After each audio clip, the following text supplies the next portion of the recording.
Assalamualaikum warahmatullahi wabarakatuh. Halo teman-teman, perkenalkan nama saya Diasa Sabrina, NIM 220404500023. Saya dari kelas C, Prodi Bimbingan dan Konseling. Jadi kali ini saya akan menampilkan dan mempraktekkan sebuah tugas konseling kognitif, yaitu teknik dispatching kepada konseli yang sedang mengalami masalah membolos di mata pelajaran matematika. Waalaikumsalam, masukin. Duduk ya. Selamat pagi. Pagi Bu. Ya, siapa nama? Saya Fahira Nurusmadi. Dari kelas mana? Dari kelas P1 Ibu. Oh, jadi dari kelas 1. Tidak ada memang mata pelajaran tak hari ini. Kebetulan Ibu di jam kos. Jadi tidak ada gurunya masuk. Enggak ada Ibu. Ibu siapa yang mengajar hari ini? Ibu Tanti Bu. Oh, kayaknya ada kesibukannya itu Ibu Tanti, makanya tidak sempat hadir. Terus gimana kabar tak pada hari ini? Alhamdulillah Ibu baik. Sedikit masalah Ibu. Masalah apa itu kalau Ibu boleh tahu? Jadi tuh Ibu sedikit Ibu biasanya juga muka lakukan itu sama-sama Ibu. Karena masalah itu Ibu tentang matematika Bu, sering bolos sebenarnya. Jadi kesini kita mau melakukan sesi konseling ya. Tapi sebelum kita laksanakan nanti sesi konseling, Ibu mau kasih tahu dulu kalau sesi konseling itu ada 45 menit. Terus punya prinsip-prinsip di BK itu sendiri. Prinsipnya itu kayak kerahasiaan. Jadi BK itu harus menjaga rahasianya konseling. Jadi jangan ada rasa khawatir, takut karena tidak akan dibocorkan ke pihak manapun. Terus ada juga asas keterbukaan. Nah, asas keterbukaan itu di mana konseling harus terbuka sama konselor. Jadi jangan ada yang disembunyikan, diceritakan apapun itu. Jadi dari penjelasan Ibu tadi, apa sudah siap ikut sesi konselingnya? Sudah Ibu. Siap jadi?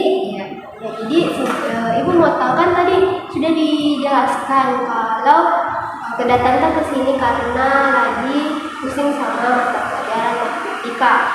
Kalau Ibu boleh tahu, ada pikiran-pikiran negatif yang kita alami dalam mata pelajaran matematika sehingga suka membolos di mata pelajaran matematika itu. Iya Ibu, terkait dengan itu kayak gurunya Ibu tidak nyaman juga aku rasa dengan suasana pelajaran matematika. Terus aku pikir juga ini matematika tidak penting untuk masa depan nantinya Ibu. Dan itu pikiran tadi jadi karena suasana, guru sama di kelasnya. Kenapa gurunya?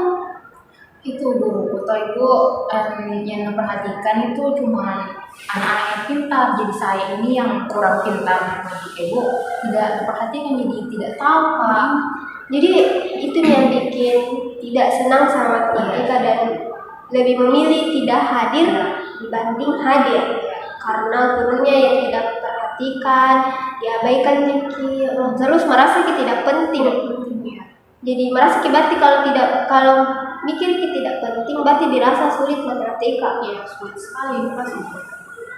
Jadi pertama karena matematika sulit, tidak penting. Kedua suasana kelasnya sama guru yang tidak mendukung. Terakhir merasa diabaikan sama guru. Berarti ada perilaku-perilaku yang timbul dari pikiran-pikiran negatif tak? Seperti ini tadi membolos, tidak aktif kapan dalam pelajaran juga.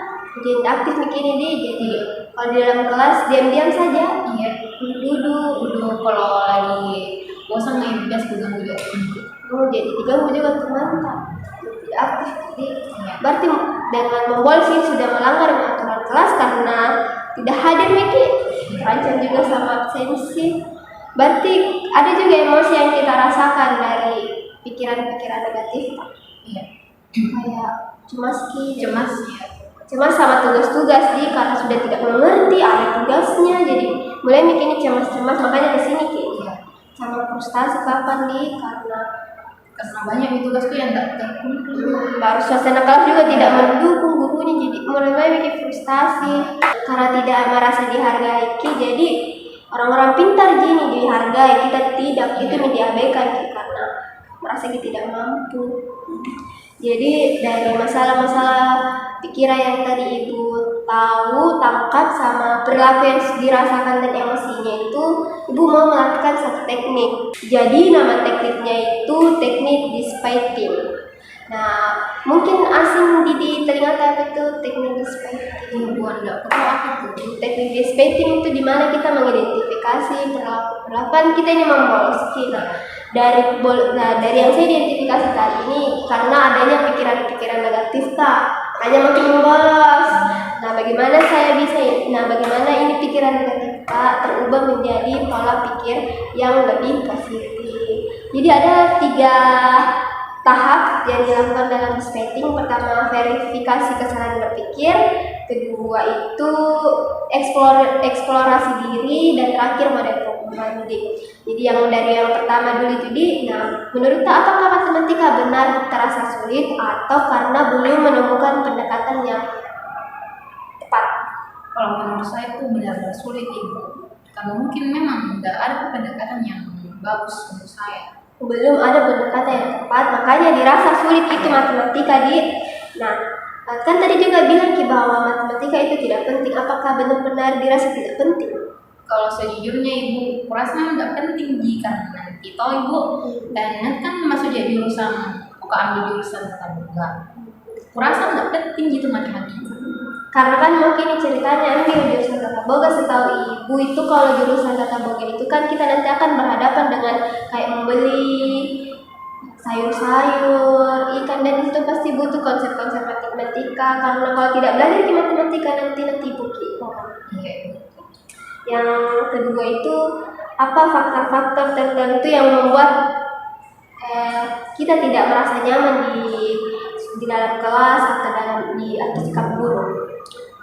Yang tidak nyamannya itu guruku. Nah baik kan Kak, jadi dia itu lebih cenderung kayak orang yang pintar saja. Jadi yang itu menjadi faktor-faktornya karena dari guru yang tidak hargai kita, lebih memilih, artinya dia pilih kasih lah. Terus apakah ada hal yang bisa kita tawarkan kepada guru biar bisa mendukung suasana kelas dalam suasana kelas? Menurutku yang mungkin bisa dilakukan oleh guru itu mungkin harus kita samaratakan antara yang pintar sama tidak, harus kita ajar semua. Terus yang kurasa juga kalau mengajar gitu terlalu monotoni, terlalu kaku, tidak seru. Metode dari pembelajaran itu sendiri. Terus masuk lagi ke tahap eksplorasi diri. Nah, eksplorasi diri ini adakah pernah kita lakukan pemecahan masalah dalam konsep matematika yang berhasil meski itu sulit? Kalau aku ingat itu ada kayaknya satu kali pernah kali. Walaupun sulit tetap berhasil. Berarti itu bagus untuk kita karena walaupun dirasa sulit, dirasa tidak penting, tapi ada satu pencapaian kita bisa kerjakan tugasnya. Nah, terus ibu pertanyaan selanjutnya itu apa ada kemampuan khusus yang dimiliki kita dalam memecahkan masalah? Kayaknya ibu yang kreatif. Yang kreatif, kalau boleh bisa kreatif dalam hal apa ini? Semisal gitu, kalau anda kasih rumus ini gurunya, bisa pecahkan itu soal, tapi bukan monoton tentang itu rumusnya anda kasihkan. Berarti bikin rumus baru. Tapi sama di hasilnya? Iya sama nih. Berarti bikin rumus yang baru. Mungkin lebih mudah dirasa dibanding rumusnya itu gurunya bikin yang baru. Terus pertanyaan selanjutnya itu apakah ada minat atau hobi yang berkaitan dengan konsep matematika? Kalau hobi seni kayaknya seni apa itu? Tari. Jadi tari, karena tari itu kadang kita mau sewa baju itu konsep matematika bagaimana bisa dihitung semua itu Oke, berarti hobi ini seni dan berkaitan biasa dengan matematika. Terus sekarang model pembanding. Nah, model pembanding ini mungkin ibu akan membanding-bandingkan mungkin sebagian materi matematika dirasa sulit untuk kita pahami, tapi dalam konsep matematika itu kita bisa belajar bagaimana kita bisa memecahkan masalah dan bisa mempersiapkan kalian untuk masa depan.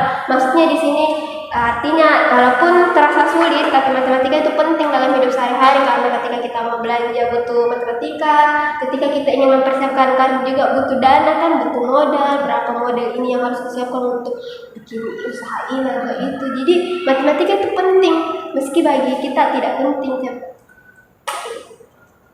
Nah, mungkin juga ada ketidakcocokan atau tidak nyaman terhadap suasana guru, suasana kelas atau sama sikap guru. Nah, dimana tapi kita harus berusaha untuk berinteraksi dengan guru atau dengan teman-teman kelas biar bisa didapat kenyamanan dan kecocokannya itu.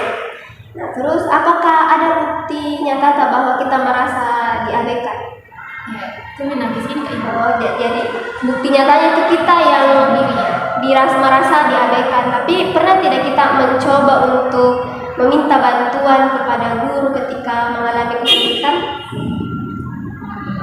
Tidak, karena malu Kak. Jadi nanti kalau misalnya kita masuk mata pelajaran matematika,